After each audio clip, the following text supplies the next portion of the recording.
जय हिंद दोस्तों।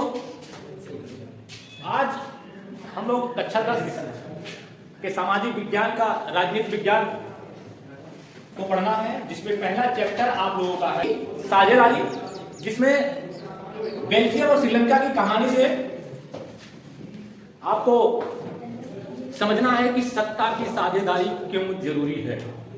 आपके ही घर में परिवार में अगर आपके 4 भाई हैं, अगर उनमें सही तरीके से बंटवारा नहीं होता है जमीन जायदाद मकान का, तो कितनी समस्याएं होती हैं, गृह कलह उत्पन्न होता है, भाइयों में लाठी डंडा तक चलना शुरू होता है। उसी तरह से यहाँ पे सत्ता की बात हो रही है कि सत्ता की साझेदारी क्यों जरूरी है, ठीक है, और कैसे जरूरी है, कहाँ कहाँ दिक्कतें होती है। तो हम बेल्जियम और श्रीलंका के बारे में पहले जानेंगे कि वहाँ की क्या भौगोलिक स्थिति है, जातीय बुनावट कैसे है, उनका भाषा क्या है, जाति क्या है और कितनी जटिलताएं हैं उनकी जाति और धर्म में, क्यों समस्या पैदा हुई।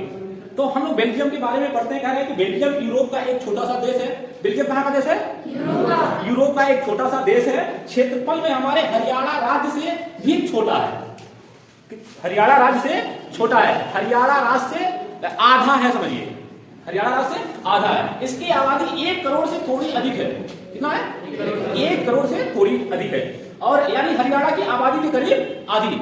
हरियाणा की आबादी कितनी है? लगभग 2 करोड़, उससे आधी का है ना, तो 1 करोड़ से थोड़ा सा ज्यादा है। इस छोटे से देश के समाज की जातीय बुनावट बहुत ही जटिल है। जाति बुनावट बहुत ही जटिल है। अब अपने ही देश में देख लीजिए, अपने गांव में देख लीजिए, कई जातियां रहती है ना, कई जातियां होती हैं कि एक ही गांव में बहुत सारी जातियां होती हैं, और इस वजह से वहां पे भी जाति बुनावट के आधार पे वहां पे भी कभी कभी राजनीतिक मामले में अगर चुनाव की बात हो, सत्ता का बंटवारा में, तो समस्या पैदा होता है। कह रहा है कि राजधानी ब्रुसेल्स, बेल्जियम की राजधानी ब्रुसेल्स, बेल्जियम की राजधानी क्या है? ब्रुसेल्स। कह रहा है वहां पे 80% लोग फ्रेंच बोलते हैं। कितना? 80% लोग फ्रेंच बोलते हैं। क्या बोलते हैं? फ्रेंच बोलते हैं। और 20% लोग क्या बोलते हैं? डच बोलते हैं। ये आपके भाषा के आधार में जनसंख्या है, भाषा के आधार पे जनसंख्या है, ठीक है। इस कारण अल्पसंख्यक फ्रेंच भाषी लोग तुलनात्मक रूप से ज्यादा समृद्धवान और ताकतवर हैं। कह रहा है कि फ्रेंच भाषी लोग तुलनात्मक रूप से ज्यादा समृद्धवान और ताकतवर है। लेकिन यहाँ पे एक जानकारी और कर लीजिए कि ये फ्रेंच की बेल्जियम की राजधानी की बात कर रहा है ना, कि बेल्जियम की राजधानी में 80% फ्रेंच बोलते हैं और 20% डच बोलते हैं। अगर पूरे देश की बात किया जाए तो कितना बोलते हैं? फ्रेंच कितना बोलते हैं? फ्रेंच 80%, डच 59% बोलते हैं, डच 59% बोलते हैं, और फ्रेंच कितना बोलते हैं? फ्रेंच 40% बोलते हैं, और 1% जर्मन, 1% कितना बोलते हैं?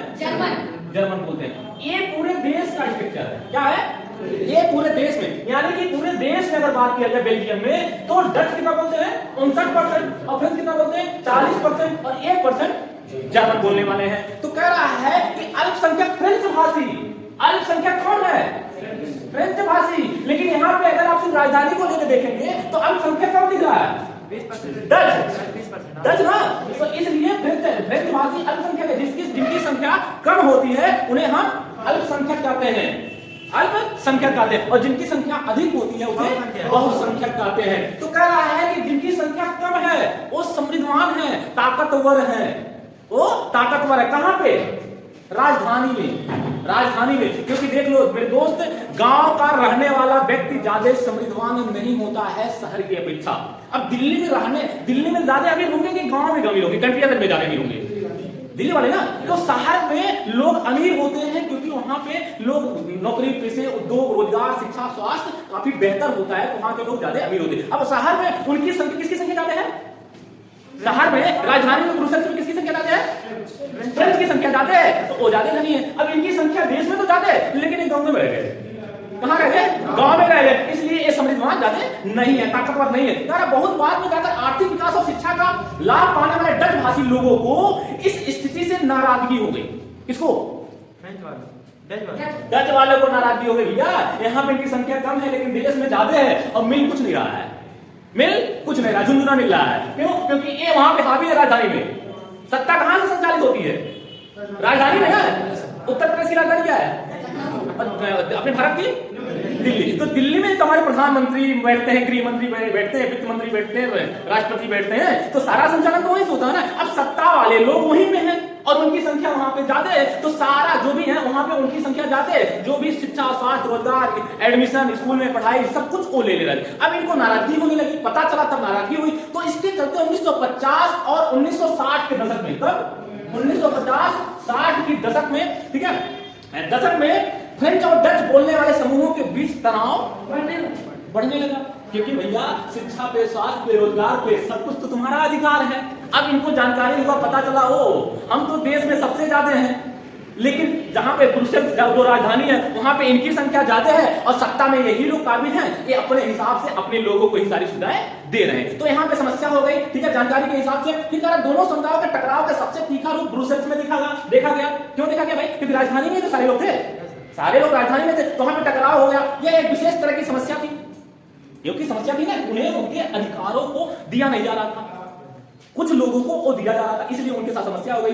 डच बोलने वाले लोग संख्या के हिसाब से अपेक्षाकृत ज्यादा थे, लेकिन धन और समृद्धि के मामले में कमजोर और अल्पसंख्यक थे, अल्पमत भी थे। अब क्या करा, डच बोलने वाले लोग, डच कहां है? ये डच है, पूरे देश में 59% है। कितने परसेंट है? 59% है। ध्यान रहे, परीक्षा के दृष्टिकोण से आपका ये दोनों पूछता है, ये पूरे देश का है, ध्यान रखिएगा। ये भी पूछता है और राजधानी का भी पूछता है, कंफ्यूजन मत क्रिएट करिएगा।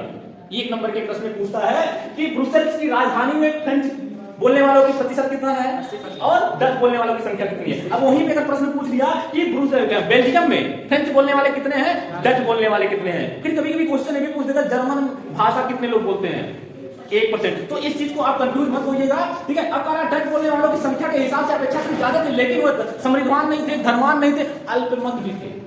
अब जिनकी संख्या ज्यादा होती है उनमें एकता तो वैसे भी नहीं होती है, अल्पमत भी होते हैं। कारण यह है कि शिक्षा का प्रभाव भी होता है, एजुकेटेड भी नहीं होते हैं, तो उनके किसी भी मुद्दे पे एक मत वो लोग सहमत नहीं होते हैं। जब आप एक किसी भी मुद्दे पे सहमत नहीं होंगे तो कोई कार्य योजना सफल होगा नहीं होगा, ये भी समस्या थी। अब बेल्जियम ने किया गया, इस सब समस्याओं